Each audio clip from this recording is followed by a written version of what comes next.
Hey everyone, welcome back, or if you're new here, hi, I'm Julia, and today we're diving into something that helped shape my journey into the world of healthcare. Whether you're applying to medicine, dentistry, occupational therapy, or nursing, this video is for you. I'm here to share how I went through every single interview and came out with an offer. Yep, 100% success rate. No gatekeeping here. So, grab a warm drink, get cozy, and let's talk about real med school interview tips that actually work without losing yourself in the process. Let's rewind a bit. I applied to medicine. Competitive, scary, very intense. But I also applied to occupational therapy as a backup plan. And guess what? That interview also resulted in an offer. I remember being absolutely terrified, but also determined. And I think what really made the difference wasn't trying to be the perfect applicant. It was just learning how to be the best version of myself in front of the different kinds of interviewers. Practice with variety. Your mum might say you're amazing, but what about that friend that's brutally honest, or a teacher, or someone that's actually worked in healthcare? You need a lot of different opinions because you need to remember that your interviewers are going to be a range of different people, especially if you're doing an MMI, but panel interviews too. Stimulate the pressure. Don't just sit on your bed with some flashcards. Put on smart clothes. Force yourself to sit upright and record yourself. Try and create that interview environment. Rotate question styles. You can do MMI stations, add ethics dilemmas, personal motivation questions, anything that they can ask you on. And once more, make your environment just that little bit uncomfortable to really push yourself. Watch your habits. This was a really tricky one for me. I'd always go, like, those filler words. We don't want that. Also, work on eye contact and fidgeting. Get people that you're practicing with to point these out, because every time you do this, you're building muscle memory, so that even when you're nervous, your brain knows exactly what to do. Tip 2. Know your audience and be able to read the room. This one's big because some interviewers, you can crack a small joke, laugh a little, be more relaxed, but others are stone-faced, serious, formal, and that's okay. Chances are they've been briefed to be a special type of interviewer to test your different reactions to different people, because there's lots of different people that you're going to come across in a healthcare setting. I remember one of my interviews started with a laid-back question in the style of, what are your hobbies? Who are you as a person in your own eyes? Getting to know me. Instantly, I knew that they were warm and that I could share a light and funny story, something more personal, and crack a little joke. Obviously, still to a high enough standard because this is a formal interview. But some jokes, some humour's okay in situations like that. But in another interview, we got straight into a hard-hitting question, something along the tune of, how would you respond to a patient refusing life-saving treatment? No smiles, no small talk. Sometimes you're going to go straight into the deep stuff. But here's how I would handle this whole situation of reading the room. Here's how you handle that. You can take 3 seconds at the start of each station or at the start of your panel interview and observe the tone, the body language, and the energy of every single person, every single interviewer you come up with. And then mirror their professionalism. You're not trying to copy them, but you're trying to connect with them on that body language level. And don't feel bad about this, because you're not being fake. You're actually being adaptive, and that is another skill that they want to see from you. Tip 3. Be yourself. Remember, being personable is better than being perfect.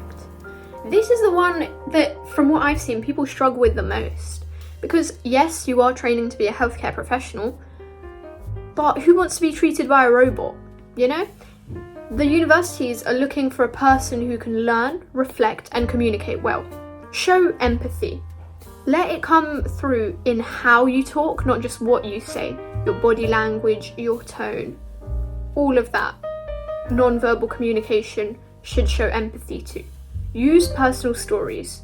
Why medicine and other common questions that have quite common answers become so much more powerful and memorable if you connect it to a real moment in your life. Another big one, admit what you don't know. Saying something along the lines of, I'm not sure, but I'd approach it by, is way better than just guessing an answer or freezing up. And remember, they're looking for potential, not perfection.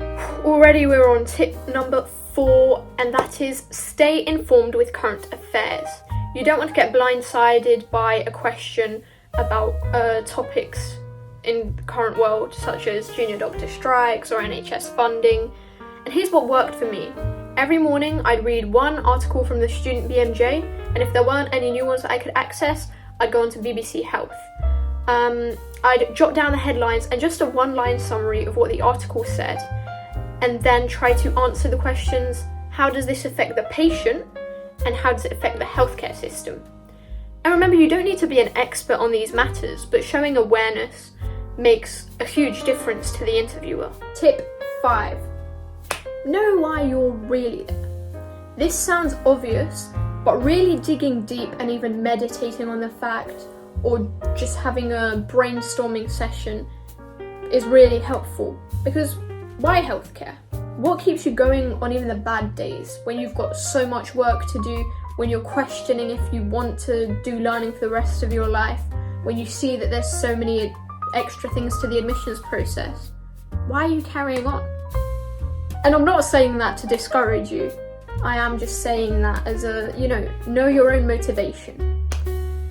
Have a core story, so something that reminds you why you started. For me, it was going to the doctors with my parents from a pretty young age and seeing their reactions to different doctors, because obviously there's doctors that made them feel heard and kind of injected a new sense of life in them, some motivation, how to help them. And then there were the other doctors that unfortunately my parents felt like kind of just brushed them off and moved on to the next patient as soon as possible.